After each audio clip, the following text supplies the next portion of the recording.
नमस्कार, मैं सतीश सिंह और आप देख रहे हैं चौचक टीवी। आपका स्वागत है हमारे खास एपिसोड चौचक शो में।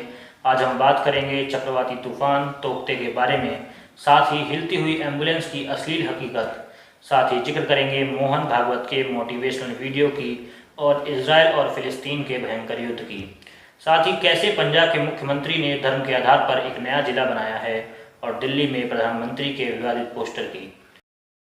तो सबसे पहले चलते हैं कोरोना वायरस के आंकड़े की ओर। कोरोना के आंकड़ों में कुछ खास असर नहीं आया है। पिछले 24 घंटे में कोरोना के 3,11,170 नए केस सामने आए हैं, जबकि कोरोना वायरस से 4,077 लोगों ने दम तोड़ा है। देश में अब कोरोना के 36 लाख से ज़्यादा एक्टिव केस हैं। अब बात करते हैं चक्रवाती तूफान के बारे में, जिसका नाम रखा गया है तोकते। अरब सागर से उठे चक्रवाती तूफान तोकते को लेकर कई राज्यों में अलर्ट जारी है। मौसम विभाग के अनुसार माना जा रहा है कि यह चक्रवाती तूफान गुजरात के वेरावल और पोरबंदर के बीच मांगरोल के पास तट से टकराएगा। एक तरफ जहां कर्नाटक में साइक्लोन के बीच तेज बारिश से 4 लोगों की मौत हो गई और राज्य में कुल 73 गाँव चक्रवाती तूफान से प्रभावित हुए हैं, वहीं साइक्लोन गोवा के तटीय क्षेत्र से भी टकरा गया है। पणजी में इसका असर देखा गया। गोवा में चक्रवाती तूफान से भारी नुकसान की खबर है। सड़कों पर कई जगह पेड़ गिर गए हैं। भारी पेड़ गिरने से सड़क किनारे खड़ी कार डैमेज हो गई हैं। गोवा के तट पर तेज हवाओं के साथ साथ मूसलाधार बारिश भी हो रही है। महाराष्ट्र, केरल और गुजरात के तटों पर 3 दिन तक तूफान का असर रहने की संभावना है। मौसम विभाग का अनुमान है कि चक्रवाती तूफान के दौरान 150 से 160 किलोमीटर प्रति घंटे की रफ्तार से हवाएं चल सकती हैं। जानकारी के मुताबिक साइक्लोन गोवा के तटीय क्षेत्र से टकरा गया है। वहाँ भी चक्रवाती तूफान से भारी नुकसान की खबर है। मौसम विभाग ने कहा है कि 17 मई को मुंबई सहित उत्तरी कोंकण में कुछ स्थानों पर तेज हवाएं चलेंगी और भारी बारिश होगी। तूफान के खतरे को देखते हुए पीएम मोदी ने शनिवार को हाई लेवल मीटिंग की और तैयारियों का जायजा लिया। प्रधानमंत्री मोदी ने राहत बचाव के सभी इंतजाम करने और लोगों की सुरक्षा के निर्देश दिए हैं। मौसम विभाग के अनुसार अगले 3 दिन में यह तूफान केरल, गोवा, गुजरात और महाराष्ट्र के लिए बड़ी मुसीबत बन सकता है, जिसके लिए एनडीआरएफ की टीमों को अलर्ट पर रखा गया है। गुजरात के कच्छ और सौराष्ट्र के समुद्री इलाकों में साइक्लोन को लेकर कोस्ट गार्ड अलर्ट पर हैं। साथ ही मछुआरों को समुद्र से दूर रखने की चेतावनी दे दी गई है। चक्रवाती तूफान के प्रभाव से कर्नाटक के तटीय क्षेत्रों और दक्षिण कन्नड़ जिले में भारी बारिश हुई है। मौसम विभाग ने रविवार को पश्चिम घाट क्षेत्र से सटे कुछ स्थानों में भारी बारिश की चेतावनी दी है। मौसम विभाग के अनुसार बेलगावी, चिक्कामंगलुरु, दक्षिण कन्नड़, हसनकोडागु, शिवमोगा, उडुपी और उत्तर कन्नड़ जिलों में भारी बारिश हो सकती है। गुजरात के समुद्र तट पर चक्रवाती तूफान का संकट मंडरा रहा है। इस बीच गुजरात के संवेदनशील बॉर्डर भारत पाक सीमा पर बीएसएफ ने भी अपना मोर्चा संभाल लिया है।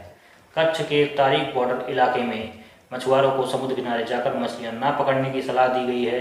साथ ही में चक्रवाती तूफान के बीच पाकिस्तान के समुद्री रास्ते से कोई नापाक घुसपैठ की हरकत न हो, इसके लिए बीएसएफ के जवान तट के क्रीक इलाके में पेट्रोलिंग कर रहे हैं। चक्रवाती तूफान के खतरे के बीच मौसम विभाग ने महाराष्ट्र में अलर्ट जारी किया है। तूफान के खतरे के बीच मुंबई के दहिसर के जम्बो कोविड हॉस्पिटल से मरीजों को शिफ्ट किया गया। मौसम विभाग ने कहा है कि मुंबई, ठाणे और रायगढ़ में सोमवार तक बहुत तेज बारिश होने की संभावना है। भारत मौसम विज्ञान विभाग के अनुसार अरब सागर के ऊपर बना दबाव का क्षेत्र चक्रवाती तूफान 18 मई के आसपास पोरबंदर तथा नलिया के बीच गुजरात तट को पार कर सकता है, जबकि यह चक्रवाती तूफान 16 से 18 मई के बीच अत्यंत भीषण चक्रवाती तूफान के रूप में रहेगा। मौसम विभाग के अनुसार चक्रवाती तूफान के अगले कुछ घंटों में अत्यंत भीषण चक्रवाती तूफान में बदलने की संभावना है। इसके उत्तर पश्चिमी दिशा की तरफ बढ़ने और लगभग 18 मई को पोरबंदर तथा नदिया के बीच गुजरात तट को पार करने की उम्मीद है। केंद्र और तटीय राज्यों की सरकारें चक्रवात से निपटने की तैयारी कर रही हैं। तूफान की संभावना देखते हुए भारतीय वायुसेना भी सतर्क है। वायुसेना ने 16 एयरक्राफ्ट और 18 हेलीकॉप्टर को उड़ान के लिए तैयार रहने का निर्देश दिया है।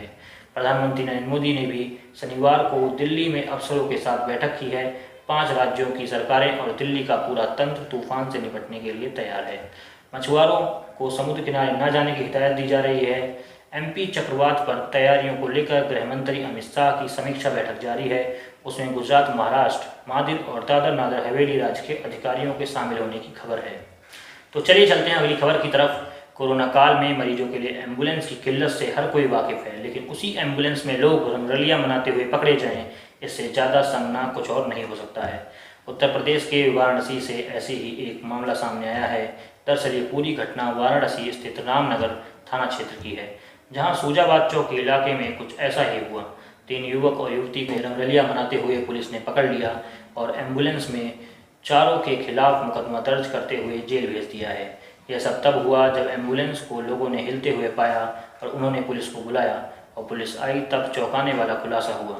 पुलिस ने बंद एम्बुलेंस से 3 युवक और एक युवती को बाहर निकाला। इसके बाद रामनगर थाने पर चारों को और एम्बुलेंस को भी ले जाया गया। 3 युवक और युवती के खिलाफ सार्वजनिक स्थल पर ऐसी हरकत करने के आरोप में रामनगर थाने में मुकदमा पंजीकृत करके जेल भेज दिया गया। इसके साथ ही एम्बुलेंस को भी जब्त कर लिया गया।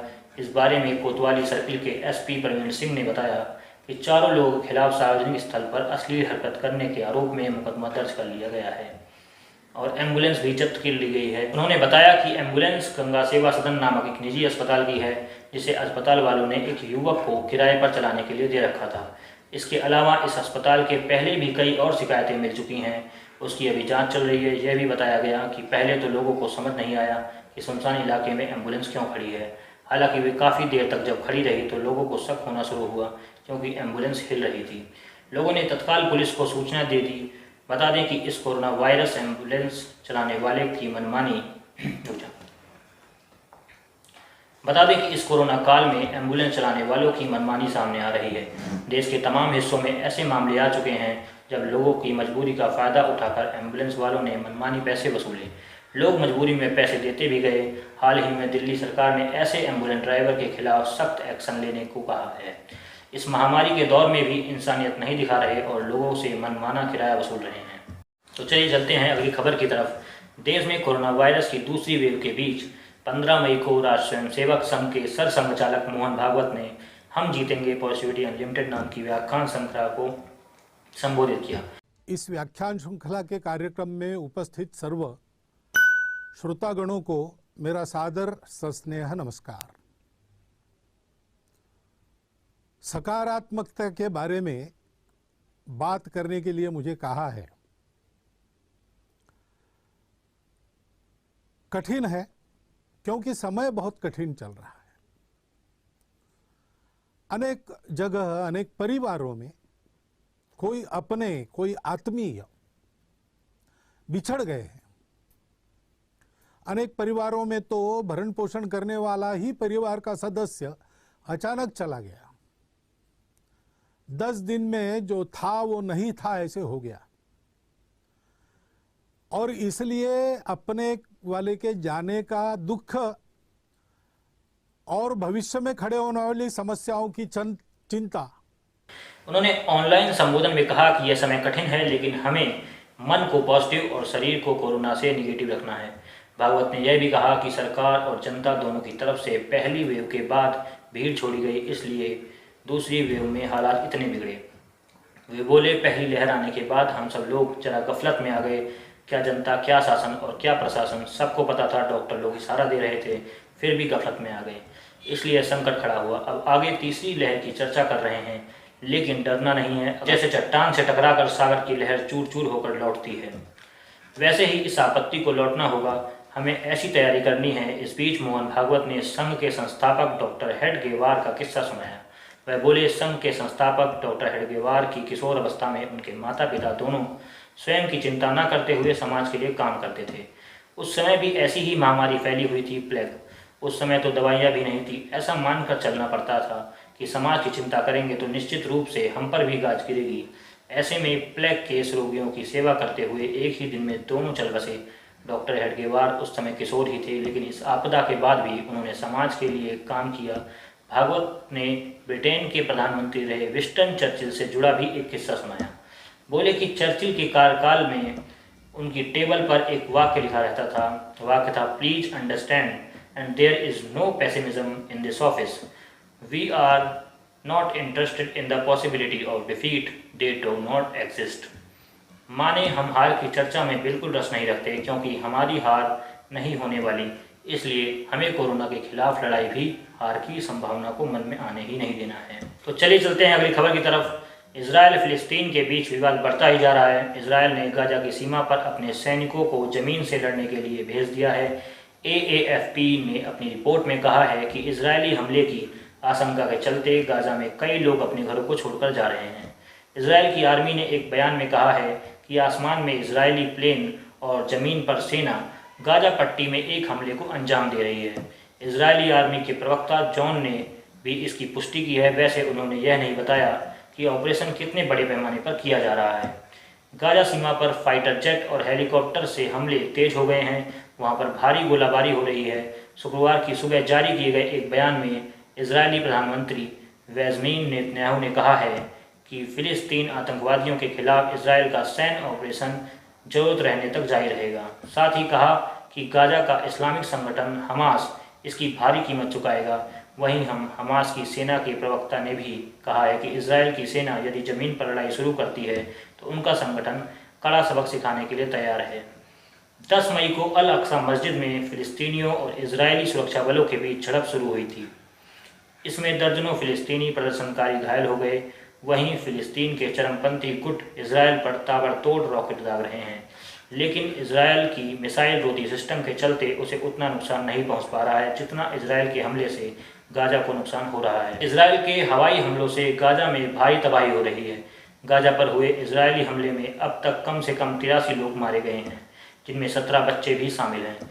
वहीं सैकड़ों घायलों का अस्पताल में इलाज चल रहा है। इजरायल के नए हमले में 6 मंजिला इमारत ध्वस्त हो गई। गाजा में स्वास्थ्य अधिकारियों ने बताया है कि वह गुरुवार की रात हुए हमले में मरने वाले लोगों की जांच कर रहे हैं। इन लोगों के जहरीले गैस से मारे जाने की आशंका से इनकार नहीं किया जा सकता। मामले में अभी जांच जारी है और कोई निष्कर्ष नहीं निकला है। अल अक्सा मस्जिद में हुई हिंसा और हवाई हमले में हम लोग की जवाबी कार्रवाई में फिलिस्तीनी चरमपंथियों ने इजरायल पर रॉकेट दागे। एक रॉकेट राजधानी तेल अवीव में एक इमारत से टकराया। इजरायल पुलिस के मुताबिक इसमें 5 लोग घायल हो गए हैं। वहीं हम आज के हमले में भी साथ ही कुछ इजरायली मारे गए हैं। विवाद के बीच इजरायल ने गाजा की सीमा पर लड़ाकू सैनिकों की तैनाती कर दी है। साथ ही जमीन पर जंग की तैयारियां जोरों से चल रही हैं। इजरायल की इस तैयारी ने गाजा और इजरायल के बीच 2014 और 2008-9 में हुए संघर्षों के घाव फिर से ताज़ा कर दिए हैं। मौजूदा हालात से चिंतित अमेरिका अपने दूत को इस क्षेत्र में भेज रहा है। हालांकि इजरायली हमलों को रोकने की दिशा में अब तक कोई प्रगति नहीं हुई है। वहीं अमेरिकी राष्ट्रपति बाइडेन ने कहा है कि उन्हें उम्मीद है कि यह लड़ाई जल्द खत्म हो जाएगी। उन्होंने दोनों देशों के प्रमुखों से इस मसले पर बातचीत भी की है। उधर इजरायल जंग के लिए तैयारियां कर रहा है। वहीं हमास के नेता इस्माइल ने भी पीछे हटने से इनकार कर दिया है। अब यह लड़ाई आगे क्या रुख लेती है, इसका फैसला तो भविष्य करेगा। चलिए चलते हैं अगली खबर की तरफ। पंजाब के मुख्यमंत्री कैप्टन अमरिंदर सिंह ने शुक्रवार 14 मई को पंजाब में एक नए जिले की घोषणा की। हाल मनाने हैं, लेकिन अज मेरे वास्ते एक खुशी का यह दिन है कि मैं कुछ मलेरकोटले लिए कुछ कर सकता और कर सके। ये शहर साडा बहुत पुराना शहर है। 1454 ਦੇ ਵਿੱਚ ਇਹਦੀ ਸਥਾਪਨਾ ਹੋਈ। फिर 1657 ਵਿੱਚ पहली नवाबी आई, नवाब बैजिद खान साहब, और उदों तो एक शहर चलता रहा। ਇੱਥੇ बहुत इतिहास है ਇਹਦੇ ਨਾਲ जुड़िया होया। एक महान सूफी ਦੀ ਅੱਜ ਇੱਥੇ दरगाह भी हैगी। तो ये ਜਿਹੜੀਆਂ ਚੀਜ਼ਾਂ ने ये शहर, ये पुराने इतिहासिक शहर ने ਜਿਹੜੇ ਇਹਨਾਂ ਦੇ ਵਿੱਚ ਪੁਰਾਣੇ ਹੋਣ ਕਰਕੇ कई चीज़ों की लोड़ पै जाती है। तो अज एक मौका मिल रहा मैनू कि मैं कुछ थोड़ा अपने वास्ते इत्थे अपने शहर वास्ते मलेरकोटला और पटियाले का तो बहुत पुराना रिश्ता रहा। मैनू तो याद है जब मैं निका जा बच्चा हुंदा सी, मलेरकोटले आके नवाब ऐलान किया कि मलेरकोटला पंजाब का नया जिला होगा। संगरूर जिले में स्थित मलेरकोटला मुस्लिम बहुल कस्बा है, जिसके साथ लगे अमरगढ़ और अहमदगढ़ भी पंजाब के इस जिले का हिस्सा होंगे। संगरूर जिला मुख्यालय से 35 किलोमीटर दूर स्थित मलेरकोटला को जिले का दर्जा कांग्रेसी का चुनावी वादा था। कांग्रेस ने अपना चुनावी वादा निभाने की दिशा में कदम बढ़ाए हैं। वहीं उत्तर प्रदेश के मुख्यमंत्री योगी आदित्यनाथ ने इस फैसले को लेकर पंजाब के सीएम और कांग्रेस पार्टी पर हमला बोला है। सीएम योगी ने कहा, मत और मजहब के आधार पर किसी प्रकार का विभेद भारत के संविधान की मूल भावना के विपरीत है। इस समय मलेरकोटला का गठन किया जाना कांग्रेस की विभाजनकारी नीति का परिचायक है। ईद उल फितर के मौके पर लोगों को बधाई देने के लिए राज्य स्तर पर ऑनलाइन तरीके से आयोजित कार्यक्रम को संबोधित करते हुए रविंदर सिंह ने मलेरकोटला के लिए 500 करोड़ रुपए की लागत से मेडिकल कॉलेज, एक महिला कॉलेज, एक नया बस स्टैंड और एक महिला पुलिस थाना बनाने की भी घोषणा की है। नए जिले की घोषणा करते हुए मुख्यमंत्री ने कहा, मैं जानता हूं कि यह लंबे समय से लंबित मांग रही है। इससे प्रशासनिक कामकाज को लेकर हो रही उनकी अड़चनें दूर होंगी, लोगों की समस्याएं तेजी से हल की जा सकेंगी। दुनिया भर में सिख समुदाय मलेरकोटला के पूर्व नवाब शेर मोहम्मद खान का सम्मान करता है, जिन्होंने मुगलों के अत्याचार और गुरु गोविंद सिंह के 2 बेटों के जिंदा ईंटों में चुनवा देने के खिलाफ आवाज़ उठाई थी। सीएम ने देश की धर्मनिरपेक्ष छवि का जिक्र किया था और कहा था कि तमिलनाडु, पश्चिम बंगाल समेत कई राज्यों के विधानसभा चुनाव में सांप्रदायिक शक्तियों को बुरी तरह हार का सामना करना पड़ा है।